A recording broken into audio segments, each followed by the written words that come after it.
사도행전 4장 23절부터 31절까지 돌아가면서 한 절씩 읽겠습니다.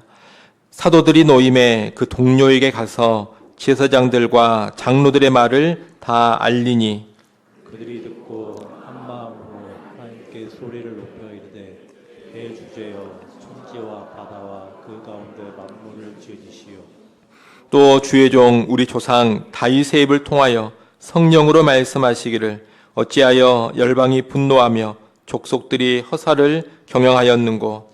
세상의 분왕들이 나서며 관리들이 함께 모여 주와 그의 그리스도를 대적하로다 하신 이로소이다. 과연 헤롯과 본디오 빌라도는 이방인과 이스라엘 백성과 합세하여 하나님께서 기름 부으신 거룩한 종 예수를 거슬러 하나님의 권능과 뜻대로 이르려고 예정하신 그것을 행하려고 이 성에 모였나이다.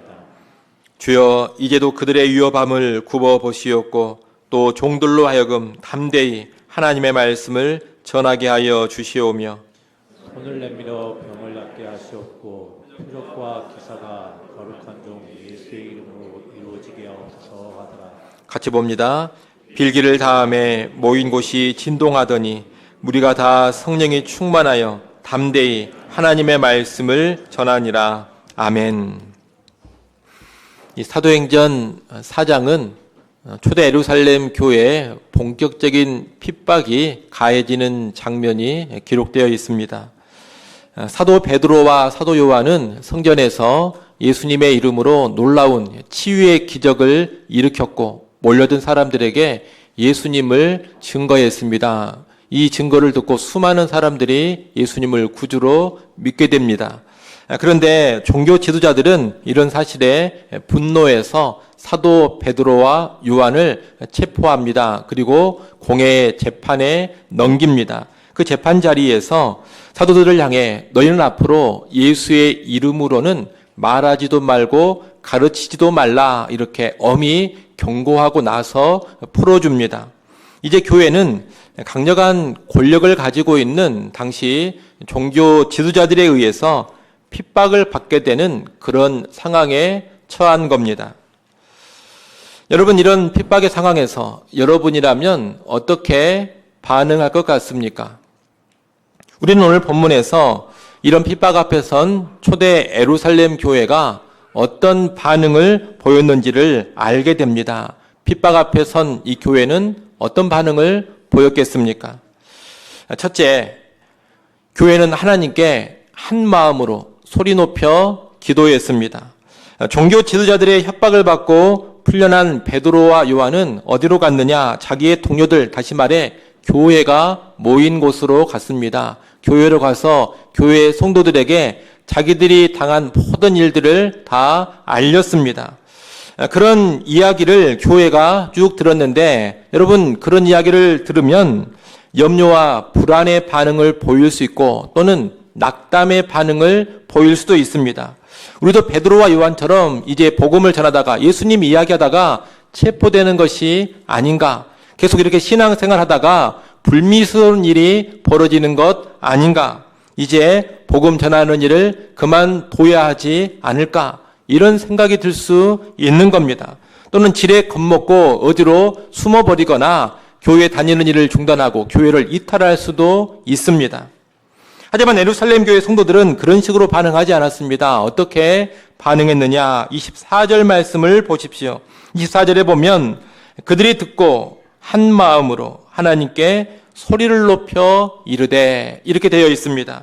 그들은 이 모든 상황을 전에 듣고서 무엇을 했다는 겁니까? 하나님께 기도했다는 겁니다. 핍박의 상황, 어려움의 상황 앞에서 교회가 가장 먼저 보인 반응이 바로 기도였습니다. 특히 이 기도와 연관해 우리가 주목해야 될 두 가지 표현이 있습니다. 하나는 한 마음으로라는 표현입니다. 한 마음으로, 이것은 헬라어 원문으로 보면 한 영혼으로 또는 온전히 일치하여 이런 뜻을 가지고 있습니다.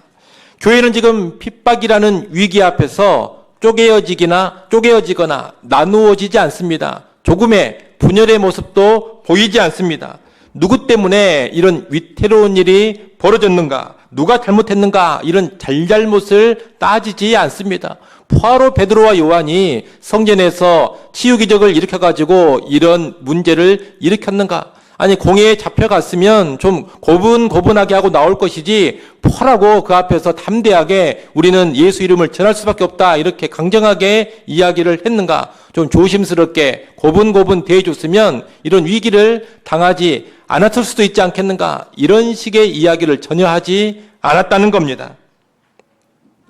또는 어떻게 이 핍박의 상황을 피해볼 수 있을까? 인간적인 여러 가지 대책을 내세우면서 논쟁하거나 다투지도 않았습니다.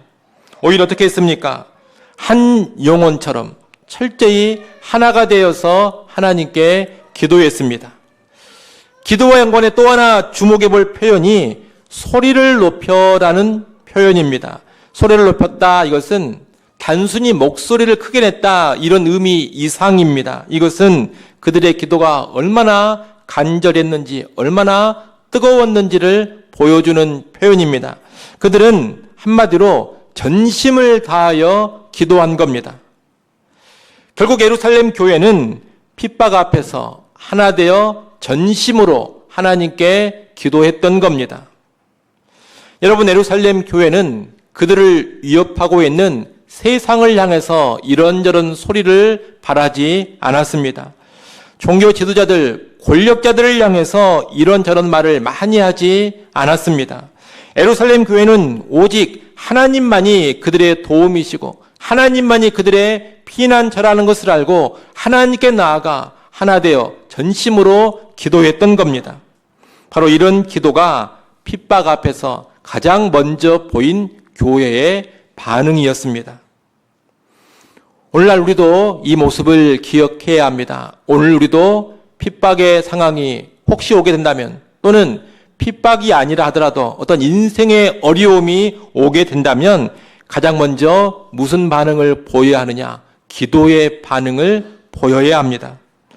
오늘 우리는 초대 예루살렘 교회처럼 직접적인 신체의 위협이라든가 생명의 위협을 당할 그런 일은 없을 겁니다. 하지만 신앙으로 인한 불이익, 신앙으로 인한 인간관계의 어려움, 신앙으로 인한 세상의 조롱과 무시와 같은 어려움을 얼마든지 겪을 수 있습니다. 또는 신앙의 문제가 아니라 하더라도 인생을 살아가면서 여러 가지 고난과 어려움을 겪을 수 있습니다. 질병의 고통을 겪습니다. 또 재정적인 위기를 겪습니다. 혹은 사랑하는 이의 예기치 않은 죽음을 겪기도 합니다. 그때 우리는 어떻게 반응해야 하겠습니까? 오늘 말씀이 가르쳐주는 것은 하나님께 나아가 기도하라는 겁니다. 특히 어려울수록, 위기일수록 더욱더 하나가 되어서 전심으로 기도하라는 겁니다. 하지만 우리는 그러지 못할 때가 많습니다. 기도하기보다는 인간적인 대책을 마련하기에 급급할 때가 많습니다. 때로 대책을 마련한다면서 서로 논쟁하고 싸우기도 합니다. 또는 위기 상황에서 다른 사람을 탓하고 비난하면서 시간과 힘을 허비하기도 합니다. 하지만 그런 모습은 올바른 신자의 모습이 아닙니다. 핍박이나 어려움이 닥치면 우리는 오늘 말씀이 가르쳐 주는 것처럼 하나 되어서 전심으로 기도할 줄 알아야 합니다. 하나 되어 전심으로 기도하며 나아갈 때 하나님의 도우심이 펼쳐지는 것이고 하나님의 새로운 역사가 전개되는 겁니다. 제가 청년 사역을 한 15년 정도 과거에 했는데 청년 사역을 하면서 다른 교회 이야기들도 많이 듣게 됩니다. 좋은 이야기도 듣지만 좀 부정적인 이야기 또는 안타까운 이야기도 많이 듣습니다. 안타까운 이야기 중에 하나가 뭐였냐면 청년부가 여름 수련회를 갔는데 물놀이를 하다가 청년이 익사하는 사고 소식이었습니다. 제가 15년 정도 사역하면서 두 교회 청년부에서 그런 사고가 일어난 것을 들었습니다. 그런 일이 벌어지면 교회가 정말로 힘들어집니다. 그럼 그러지 않겠습니까? 은혜 받겠다고 수련회를 갔는데 익사 사고가 났으니 교회가 얼마나 뒤숭숭해지겠습니까? 또 교회 성도들 마음이 얼마나 착잡하겠습니까?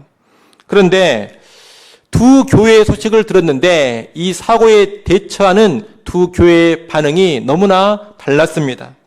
한 교회는 그 익사 사고가 터지니 교회가 정말로 소란스러워졌습니다.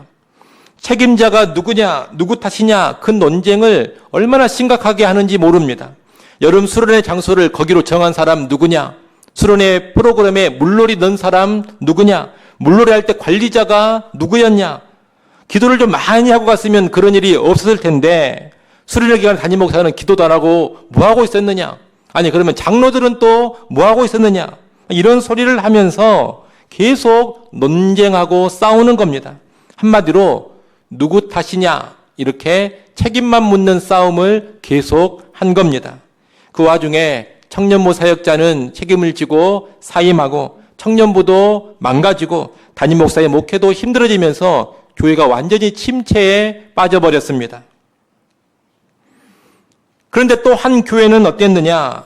그 교회는 그 익사 사고가 터지자 성도들에게 상황을 알린 후에 특별 기도 주간을 정해놓고 기도하기 시작했습니다. 교회에 어려움이 닥쳤으니 기도해야 한다 그러면서 중직자들이 먼저 앞장서서 새벽 시간, 밤 시간에 나와서 열심히 기도하기 시작했습니다. 서로 남 탓하고 비난하고 그러지를 않았습니다. 오히려 괜찮다고 했습니다. 이런 사고는 얼마든지 일어날 수 있는 일이라고 했습니다. 함께 기도하면서 이겨내자고 했습니다. 하나님은 합력해서 선을 이루시는 분이니 이 일을 통해서도 하나님은 반드시 선한 역사를 이루실 것이다. 그렇게 서로 격려했습니다. 그런데 그 과정을 통해서 교회가 영적으로 더욱더 깨어나고 살아나게 됐습니다. 사고 처리도 잘 됐을 뿐만이 아니라 희한하게도 익사한 청년의 믿지 않는 가족도 예수를 믿는 그런 일이 나타났습니다. 성도들도 더욱더 하나가 되고 교회가 더 뜨거워지고 더욱 성장을 했습니다. 여러분, 똑같은 사고였습니다. 그런데 한 교회는 무너져 버렸고 한 교회는 더욱 견고하게 세워졌습니다. 무슨 차이일까요? 한 마음이 되어 전심으로 기도했느냐, 아니면 인간적인 생각과 논쟁만 가득했느냐, 이 차이입니다. 여러분, 핍박이나 위기의 상황, 그 환경 자체가 중요하지 않습니다. 정말로 중요한 것은 무엇이냐? 그 상황 앞에서 어떻게 대처하느냐, 어떻게 반응하느냐, 이겁니다. 우리는 어떻게 반응해야 되겠습니까? 계속 말씀드린 것처럼 하나 되어 소리 높여 기도하는 반응을 보여야 합니다. 교회의 혼란과 핍박이 닥친다면, 교회의 위기가 닥친다면 성도들은 하나 되어 전심으로 기도할 줄 알아야 합니다. 가정에도 어려움이 닥칠 수 있습니다. 가정에 큰 위기가 벌어진다면 가족들도 하나 되어서 전심으로 기도할 줄 알아야 합니다. 남편과 아내, 아버지, 어머니가 먼저 하나 되어 기도할 줄 알아야 되고 자녀들까지 함께 모여서 온 가족이 하나 되어 소리 높여 기도할 줄 아는 그런 가정이 되어야 하는 겁니다. 그렇게 기도할 때 교회는 핍박을 이기는 힘을 얻게 됩니다. 고난과 시련을 뚫고 나가는 능력이 주어집니다. 가정에도 함께 모여 하나 되어 소리 높여 기도할 때 모든 어려움을 뚫고 이겨나가는 그런 능력을 위로부터 공급받게 되는 겁니다. 그러니 여러분, 오늘 우리에게 닥치는 모든 핍박과 모든 시련과 모든 어려움 앞에서 가장 먼저 기도하시기 바랍니다. 기도하시되 하나 되어 기도하시고 소리 높여 전심으로 기도하는 우리 모두가 될 수 있기를 간절히 바랍니다. 둘째, 교회는 하나님의 절대 주권을 신뢰했습니다. 초대교회의 놀라운 반응은 단순히 기도하는 것에 그치지 않았습니다. 그들이 드린 기도의 내용을 보면 그들이 그 핍박의 상황을 어떻게 받아들이고 있는지가 잘 나옵니다. 24절 하반절을 보십시오. 24절 하반절에 보면 그들은 기도할 때 기도를 들으시는 하나님을 뭐라고 부르느냐? 대주제여, 이렇게 부르고 있습니다. 대주제, 여러분, 이 단어는 절대 주권자, 절대 권력자를 뜻하는 말입니다. 이어서 하나님을 또 뭐라고 고백합니까? 천지와 바다와 그 가운데 모든 것을 지으니, 이렇게 고백하고 있습니다. 하나님을 대주제라고 부르며 천지와 바다와 그 가운데 모든 것을 지으니라고 고백하는 것은 하나님께서 이 모든 피조 세계를 완벽하게 통치하시고 그 어떤 권세자나 그 어떤 악한 세력도 이 하나님의 권세 아래 있다라는 것을 선포하는 겁니다. 나아가 그들은 25절로 28절에서 다윗이 성령의 감동으로 기록한 시편 2편의 말씀을 인용하면서 기도합니다. 거기 보면 예수님을 대적했던 헤롯과 빌라도, 유대인과 이방인의 합세가 모두 다 그 하나님의 말씀대로 성취되었다고 고백합니다. 강력한 권력자들과 백성들이 예수님을 대적하고 죽였던 그 일이 우연히 일어난 일이 아니라는 겁니다. 또는 그저 인간의 계획 가운데 펼쳐진 일이 아니라는 겁니다. 그것이 다 하나님의 계획 가운데 예정되어진 일이라는 겁니다. 이런 기도의 내용을 보면 예루살렘 교회 성도들은 모든 것이 대주제, 절대 주권자이신 하나님의 뜻과 계획 가운데 이루어지고 있다, 이런 인식을 가지고 있습니다. 한마디로 무엇이 있느냐? 하나님의 절대 주권에 대한 믿음이 있습니다. 이런 믿음이 있으니 현재 자기들을 위협하고 있는 상황, 핍박의 상황도 어떻게 보겠습니까? 하나님의 주권과 하나님의 뜻 가운데 일어나는 일이다, 이렇게 봅니다. 지금 이 핍박은 우연히 일어난 일이 아니다. 그저 권력자들이 제멋대로 움직이면서 펼쳐지는 일이 아니다. 하나님의 주권적인 뜻 가운데 허락되어진 일이다, 이렇게 보는 겁니다. 이런 절대주권에 대한 믿음은 핍박 앞에서도 담대함과 평안을 갖게 합니다. 진정한 주권자는 종교 지도자들이 아닙니다. 하나님이십니다. 이 땅의 모든 일과 사람의 생명을 주관하시는 이는 땅의 권력자들이 아닙니다. 대주제이신 창조주 하나님이십니다. 여러분, 이 세상 인간들의 악한 의지와 행동도 하나님의 절대주권 아래에서 통제되고 있습니다.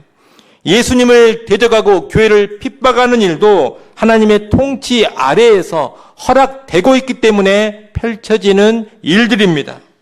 이 땅의 권력자들이 아무리 날뛰어도 하나님이 허락하시지 않는다면 그들은 교회를 대적해서 손가락 하나 까딱하지 못합니다. 아무리 핍박하고 죽이려 하더라도 하나님이 허락하시지 않는다면 그들은 성도의 머리털 하나도 상하게 하지 못합니다. 일을 할 때 우리 교회와 성도들은 그 어떤 핍박이 다가온다 하더라도 두려움이 아닌 담대함을 가질 수 있습니다. 불안과 염려가 아닌 평안을 누릴 수 있습니다. 하나님의 절대주권을 신뢰할 때 모든 상황 속에서 담대함과 평안을 누릴 수 있는 겁니다. 요즘에 우리나라 교계를 보면 이 정권, 정치 권력을 누가 잡느냐, 여기에 이 교회가 너무나 초조해하는 것 같습니다. 어떤 정권이 들어서면 교회가 끝장날 것처럼 불안해합니다. 또 어떤 법을 막지 않으면 복음이 다 무너져버릴 것처럼 크게 염려합니다. 물론 우리는 기도하면서 최대한 성경적인 가치를 구현할 수 있는 그런 지도자를 선택하는 것이 합당합니다. 국가의 법률도 반성경적인 법이 제정되지 않도록 교회와 그리스도인들은 힘을 써야 합니다. 그러나 교회에 우호적이지 않는 정권이 들어서고 반성경적인 법이 제정되면 교회가 끝장날 것처럼 그렇게 생각해서는 안 됩니다. 그런 일이 벌어지면 복음이 다 막혀버리는 것처럼 생각하면 안 됩니다. 여러분, 역사의 주관자가 누구십니까? 역사의 주관자는 하나님이십니다. 설령 이 땅에 혹시라도 강력한 반기독교 정권이 들어서고 터무니없는 반성경적인 법이 제정된다 하더라도 그 모든 것을 허락하시고 통제해 가시는 분은 대주제이신 여호와 하나님이십니다. 교회가 그런 정권으로 인해서, 그런 법으로 인해서 어려움을 겪고 부당한 핍박을 당할 수 있습니다. 미래에 정말로 처절한 핍박의 시기를 맞이할 수도 있습니다. 하지만 그렇다 해서 교회가 끝장나는 것은 결코 아닙니다. 복음이 무너지는 것도 아닙니다. 하나님이 그런 일을 허락하신다면 그 일을 통해 분명히 이루고자 하시는 그분의 또 다른 뜻이 있기 때문입니다. 그분의 선하신 계획 가운데 그런 일들이 필요하기 때문에 대주제 하나님이 허용을 하시는 겁니다. 우리 개개인의 삶도 마찬가지입니다. 때로 우리의 삶 가운데 이해할 수 없는 고난, 이해할 수 없는 시련이 닥쳐올 때가 있습니다. 여러분, 그럴 때 왜 나에게 이런 일이 생기는가? 왜 하필 나에게 이런 문제가 발생하는가? 어찌 우리 집안에 이런 일이 벌어질 수 있단 말인가? 이런 생각이 들 수가 있습니다. 그러나 여러분, 그런 생각에만 머물러 있지 마시고 하나님의 절대 주권을 신뢰하는 자리로 반드시 나가셔야 합니다. 우리 개개인의 이해되지 않는 고난, 고통스럽고 아프기만 한 시련들, 혼란스럽기만 한 상황들, 여러분 그 배후에 대주제 하나님이 계십니다. 하나님은 우리가 겪는 고난과 어려움의 배후에서 분명히 일하고 계십니다. 고난과 시련을 통해서도 그분의 크신 뜻을 반드시 이루어 가십니다. 여러분, 교회나 개인이나 모든 것이 하나님의 손 안에 있습니다. 그러니 교회적으로나 개인적으로 그 어떤 일이 벌어진다 하더라도 불안해하지 마시고 두려워하지 마십시오. 오히려 의연해야 되고 담대해야 되고 평안해야 합니다. 저도 목회를 하다 보면 별의별 일들을 다 겪습니다. 차마 말할 수 없는 그런 일들도 겪을 때가 있습니다. 어찌 이런 일이 벌어진단 말인가? 이런 일들을 당할 때도 있습니다. 그런 일이 있을 때마다 항상 두 가지 말씀을 기억합니다. 하나는 시편 136편 1절 말씀입니다. 여호와께 감사하라. 그는 선하시며 그 인자하심이 영원함이로다. 또 하나는 로마서 8장 28절 말씀입니다. 우리가 알거니와 하나님을 사랑하는 자 곧 그의 뜻대로 부르심을 입은 자들에게는 모든 것이 합력하여 선을 이루느니라. 그 어떤 일이 목회 상황 속에서 벌어진다 하더라도 여호와 하나님은 선하시고 그 인자하심이 영원하시다. 그러니 감사하자. 하나님은 모든 것이 합력하여 선을 이루시니 당황해하지 말고 불안해하지 말고 염려하지 말자. 궁극적으로 선한 결과가 올 것이다. 여러분, 이 말씀을 묵상하면서 기도하는 자리로 나가는 겁니다. 그러면 두려움도 사라지고 불안도 사라지고 염려도 사라집니다. 어떤 일이 목회 상황 속에서 벌어진다 하더라도 의연할 수가 있고 담대할 수가 있고 평안할 수가 있는 겁니다. 이것은 인간적인 힘이 아닙니다. 말씀으로부터 오는 힘이요 절대주권자 하나님을 향한 신뢰로부터 오는 힘입니다. 여러분, 우리는 하나님의 절대주권을 신뢰하기 때문에 불안해하지 않을 수 있습니다. 두려워하지 않을 수 있습니다. 평안을 누릴 수 있습니다. 하나님의 절대주권을 신뢰할 때 우리는 핍박과 어려움 속에서도 소망을 잃지 않습니다. 오히려 핍박과 어려움을 통해 하나님께서 더 큰 일을 이루실 것을 기대해야 합니다. 그러니 여러분, 환난과 핍박, 고난과 시련 앞에서 하나님의 절대주권에 대한 믿음을 분명히 갖기 바랍니다. 그것이 핍박과 어려움을 이기는 굳건한 방패가 되어줄 겁니다. 마지막 세 번째로 교회는 하나님이 주신 사명을 감당하고자 했습니다.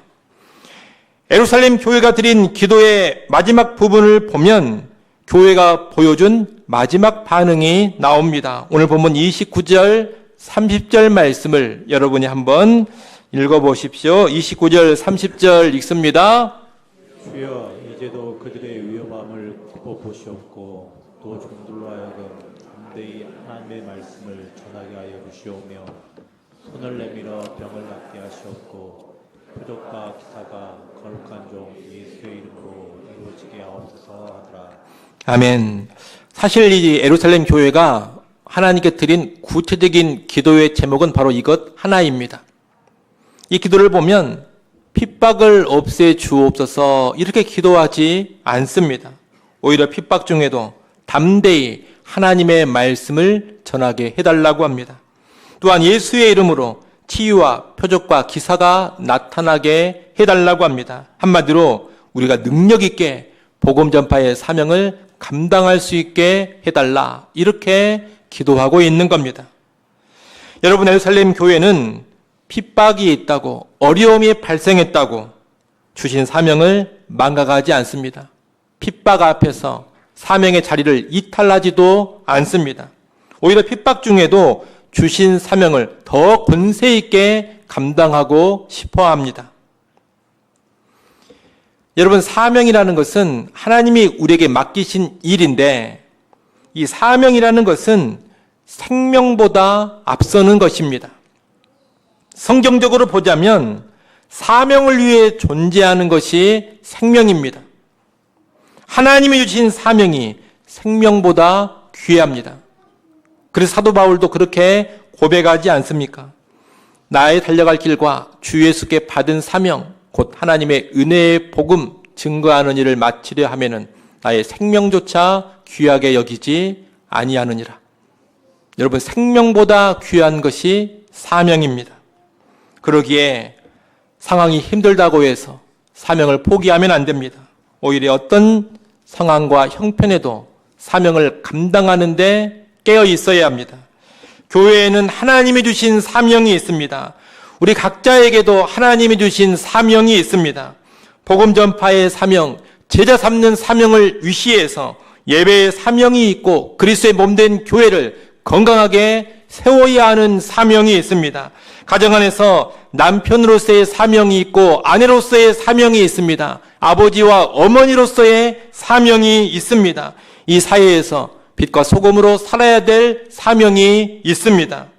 이런 사명은 환난과 핍박이 있어도 감당해야 하는 겁니다. 인생의 고난과 어려움이 아무리 심하게 닥친다 하더라도 포기하지 않고 감당해야 하는 겁니다. 여러분, 사실 교회가 당하는 환난과 핍박은 사명을 감당하지 못하게 하려고 마귀가 가하는 공격입니다. 오해를 하면 안 됩니다. 환난과 핍박 그 자체가 마귀의 목적이 아닙니다. 그냥 교회를 힘들게 하고 성도를 괴롭히는 것, 거기에 마귀의 목표가 있지 않다는 겁니다. 환난과 핍박을 통해 궁극적으로 무엇을 의도하는 것이냐? 사명을 포기하게 만드는 것, 그것을 의도하는 겁니다. 환난과 핍박을 통해 사명을 내팽개치게 만드는 것, 그것이 마귀의 목적입니다. 우리 인생에서 마귀가 주는 다양한 유혹과 영적인 공격도 궁극적인 목적이 무엇이냐? 사명의 자리를 떠나게 하는 겁니다. 여러분, 교회와 우리 개개인의 인생에 있어서 영적 싸움의 본질은 결코 환경의 싸움이 아닙니다.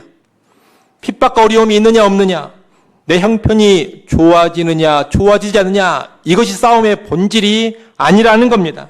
우리 영적 싸움의 본질은 사명을 감당하느냐 감당하지 않느냐, 이것입니다. 핍박과 어려움이 있어도 주어진 사명을 계속 감당하면 그 사람은 승리한 겁니다. 하지만 핍박과 어려움이 없다 하더라도, 편안하다 하더라도 사명을 포기하고 있으면 그 사람은 이미 패배한 겁니다. 오늘 여러분은 사명 앞에 어떻게 서 있습니까? 사명을 감당하는데 얼마나 깨어 있습니까? 핍박이 닥치면 바로 사명을 내팽개쳐버리는 그런 수준은 아닙니까?